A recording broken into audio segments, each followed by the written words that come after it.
That is a thoughtful question, and if someone asked me that, I think I would first want to encourage them by the maturity of the question, that this is a question that acknowledges the real human condition, that we are prone to pride, and that pride is a sin.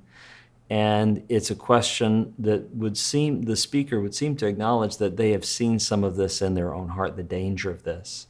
And so I would first want to encourage and say, hey, let's thank God for the work of His Spirit in bringing some awareness that the world is not aware of the sin of pride. The world says, if you have it, flaunt it. Go out there, it's all about you. I mean, social media is 100%, it seems to me, about self-promotion and self-glory. Secondly, as I'm talking to someone, I think I'd like to explore what has really brought about this self-reflection to ask about how do I fight against pride while also I'm excellent at what I do. And this is something that a musician can ask. This is something that a businessman can ask. This is something that a teacher can ask. This is something a preacher can ask. How can I preach an amazing sermon that's well crafted, that's well delivered, that's scriptural, and yet to be excellent without taking pride in a sinful way for what I've done? And so I think I would say, what's got you thinking about this? And inevitably, I would think it would be one of two things.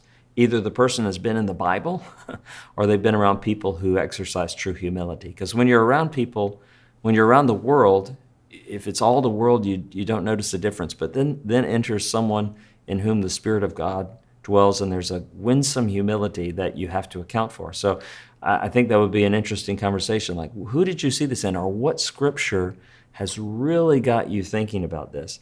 And there are so many scriptures, especially Old Testament narratives, that warn us of the danger of pride, especially like the various kings narratives you read in the Old Testament. I think of 2 Chronicles 26:16, the famous statement about King Uzziah. It says, "But after Uzziah became powerful, his pride led to his downfall. He was unfaithful to the Lord his God." And we see that over and over again, where Old Testament kings, they're blessed, they're successful, and they lose perspective. Their focus is not on God, is not on faithfully serving the people of God as a leader, but it becomes back on exalting themselves. Look what I have done with my own hands and by my own power. C.S. Lewis is attributed with saying this, although I think it's questionable whether he actually said this quote. "True humility is not thinking less of yourself, but thinking of yourself less." I'll read that again. True humility is not thinking less of yourself, but thinking of yourself less. In other words, let's say that we have a great musician. That musician would be foolish to say, well, think of yourself as a bad musician. Preacher, think of yourself as a bad preacher. Businessman, even though you've been really successful, no, you're bad. That's not what humility is.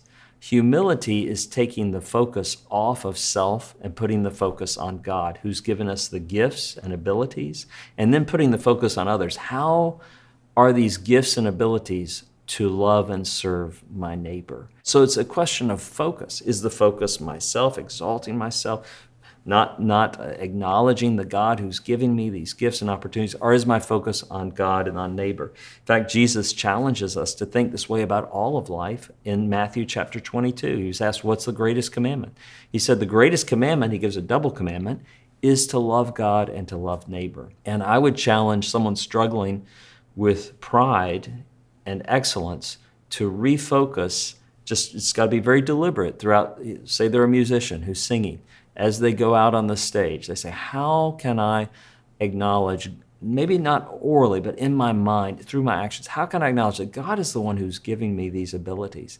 How can I think about this as an opportunity to bring life and joy to other people rather than a way for me to obtain glory for myself? Paul speaks in a similar way in Colossians 3, verses 23 and 24. He says, whatever you do, which that's like, baking a pie, cleaning the house, mowing the yard, running a business, teaching a class, whatever you do, work heartily as for the Lord and not for men. In other words, ultimately do this for your Creator God who loved you and redeemed you. Do this for Him.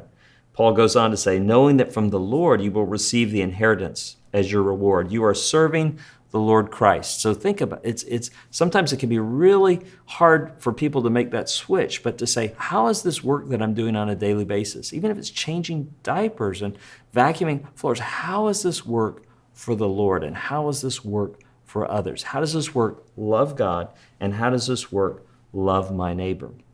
Another verse to keep in mind and maybe to print out, to put in your workplace is 1 Corinthians 4:7.